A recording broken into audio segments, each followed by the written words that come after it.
Setelah Timnas Indonesia mengumumkan skuad yang dipanggil untuk gelaran Piala AFF 2026. 26 pemain diboyong Herdman untuk AFF. Timnas Indonesia sudah mengumumkan 26 pemain yang dipanggil untuk gelaran Piala AFF 2026. Di penjaga gawang ada nama Nadeo hingga Cahya Supriyadi. Di belakang ada Rizky Ridho dan juga Justin Yubner yang akhirnya dipanggil. Sementara lini depan ada nama baru Michelle Becker hingga Jens Raven. Ya, ini dia. Di penjaga gawang nama Nadeo Argawinata nampaknya masih akan jadi pilihan utama seorang John Herdman. Dengan bekal 12 clean sheet di Liga Super, Herdman diharapkan atau Nadeo diharapkan jadi tembok tangguh timnas di Piala AFF kali ini. Sementara di lini belakang tentu ada nama Rizky Ridho yang konsisten di Liga Super bersama Persija Jakarta dan juga di tim nasional. Nampaknya Ridho akan jadi pilihan utama, bahkan dengan ketidakhadiran Jay Ijes, Ridho juga bisa mengemban ban kapten timnas. Nah, ini kita bergeser di sektor tengah, ada The Professor Tom Haye bisa menjadi kartu as Herdman dalam mengorkestrasi serangan. Penampilan impresifnya bersama Persib Bandung jadi modal bagi Tom Haye untuk mengatur distribusi bola ke lini serang timnas.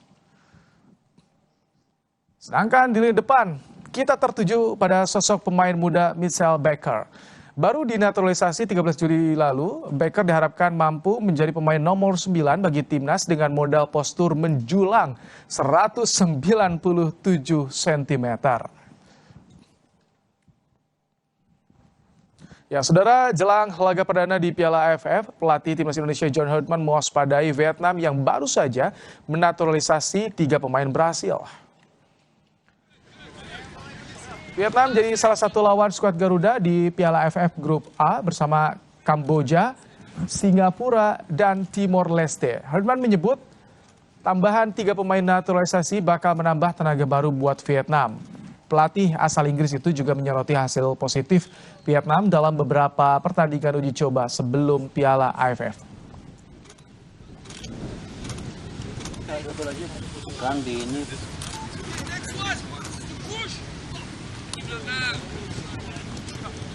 ikut ngestand tadi.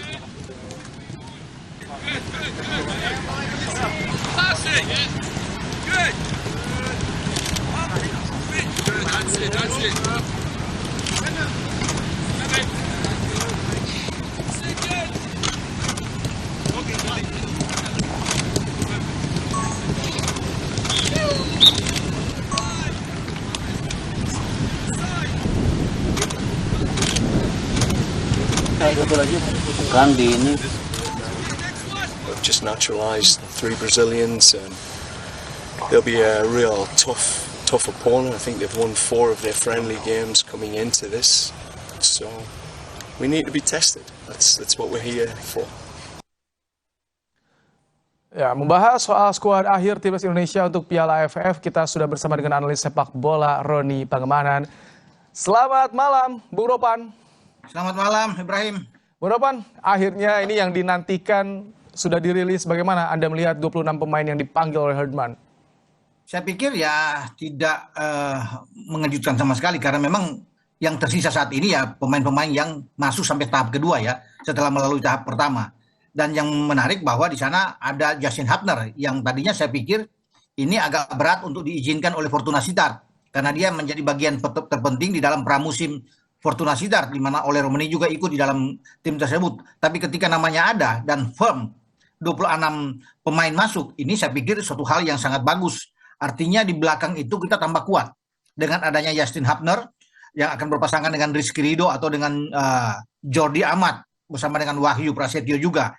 Jadi memang kedalaman skuad dijaga dengan benar dengan kehadiran Justin Hubner, dan juga masuknya pemain yang baru akan mungkin pertama kali debut di tim senior, yaitu Tim Haypens, juga pemain belakang. Jadi di belakang itu saya lihat ini sangat tebal, membuat kita itu sangat kuat untuk lini pertahanan. Begitu, Baim. Bicara soal lini pertahanan, kami punya sedikit nih statistiknya. Nadeo dan juga Rizky Ridho. Kita akan tampilkan kembali dari Nadeo nih yang pertama.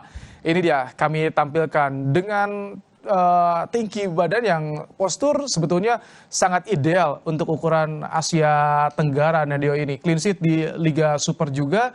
Kemudian juga 24 caps untuk tim nasional, 189 cm. Bagaimana Anda melihat sosok Nadeo ini? Iya, kalau bicara Nadeo, saya pikir dia pantas ya menjadi kiper utama untuk Piala AFF karena bermain di level senior untuk di FIFA Series ataupun di FIFA Matchday kemarin dengan Oman dan Mosambik, dia masuk di dalam 3 kiper pilihan John Herdman. Karena kita tahu di sana ada 2 kiper top kan, ada Martin Paz dengan Emil Audero. Nah, ketika dia masuk di level AFF, saya pikir dia pantas untuk bisa bermain karena dia menjadi salah satu kiper terbaik di Liga Super kemarin ya bersama dengan Teja Paku Alam, dan dia pantas ya untuk bisa ada di bawah mistar timnas kita. Sekarang kan dia sudah dari Borneo menuju ke Persija.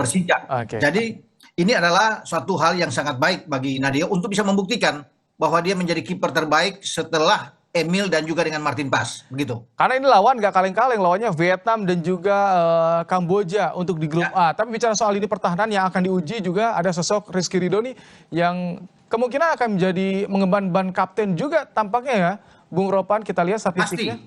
Pasti Mbak Im ya, karena di level senior ketika tidak ada Jai Isyas pun dia kan bisa mengemban jadi kapten ya untuk tim nasional kita. Jadi memang pantas untuk dia bisa bermain di belakang dan menjadi pemain panutan, dan saya rasa bagi Rizky tidak ada masalah sama sekali karena dia sudah terbiasa bermain dengan Justin Hubner, terbiasa juga dengan partnernya di Persija Jordi Amat. Jadi ini menjadi sebuah chemistry yang sangat kuat yang ada di lini belakang kita karena kita menghadapi pemain-pemain depan yang saya pikir tidak kaleng-kaleng dengan ada Rafaelson di Vietnam, ada Henryo, pemain-pemain yang bagus, bahkan tadi mereka berdua bisa membuat gol, Henryo bahkan 2 gol. Ini kan pemain naturalisasi dari Brasil yang memperkuat di Vietnam yang sudah diwanti-wanti oleh John Herdman.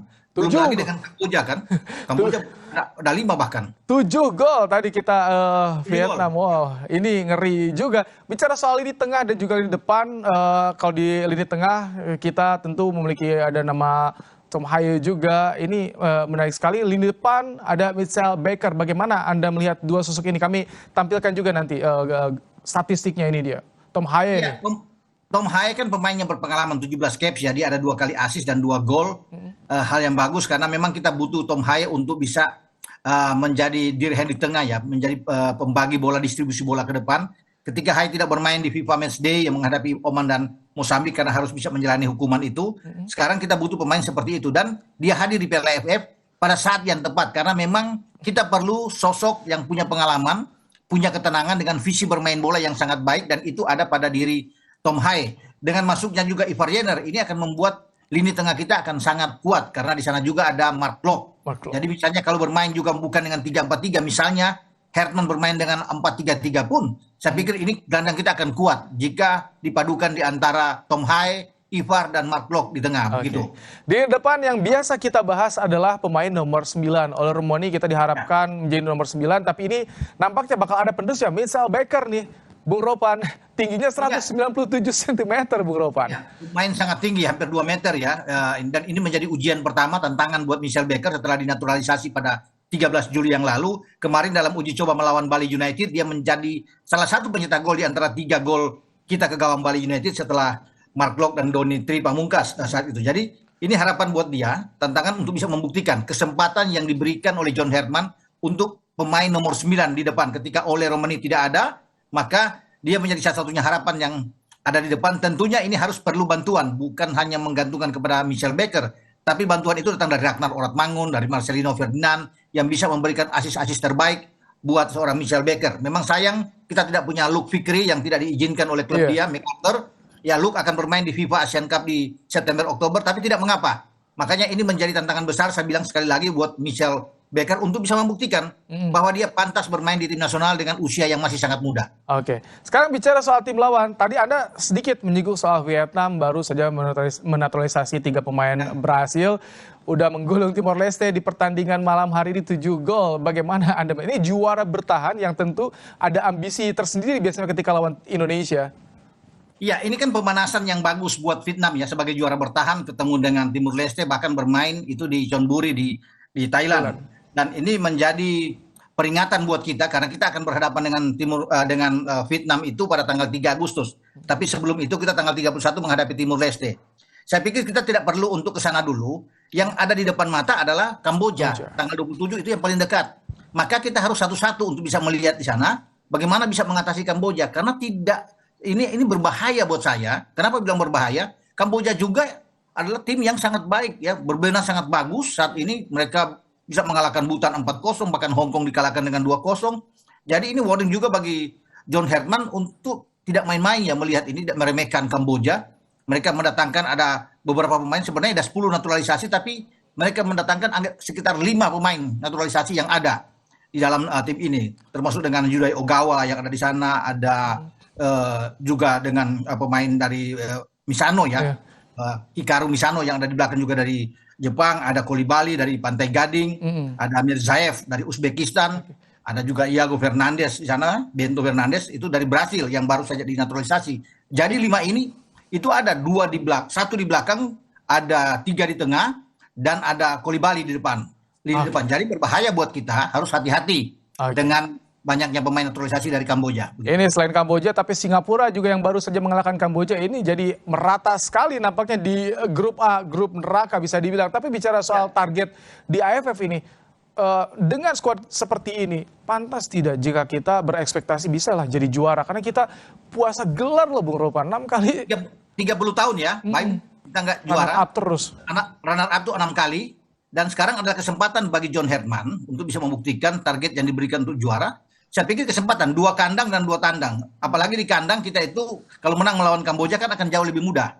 Karena kita akan ketemu dengan Timur Leste. Sebelum kita fokus benar-benar melawan Vietnam. Karena Vietnam sebagai juara bertahan, untungnya kita bermain di Pakansari dengan Vietnam. Jadi itu menjadi nilai tambah buat kita sebelum kita tanggal 7 Agustus ketemu dengan Singapura dalam pertandingan terakhir. Jadi memang ini kesempatan untuk dimanfaatkan dengan baik oleh Garuda kita di saat akan menghadapi lawan-lawan yang ada di dalam jadwal. Karena tidak mudah, semua lawan itu harus dihadapi dengan konsentrasi penuh. Walaupun Timur Leste kalah dengan 7 gol, tetapi tetap kita tidak boleh menganggap enteng.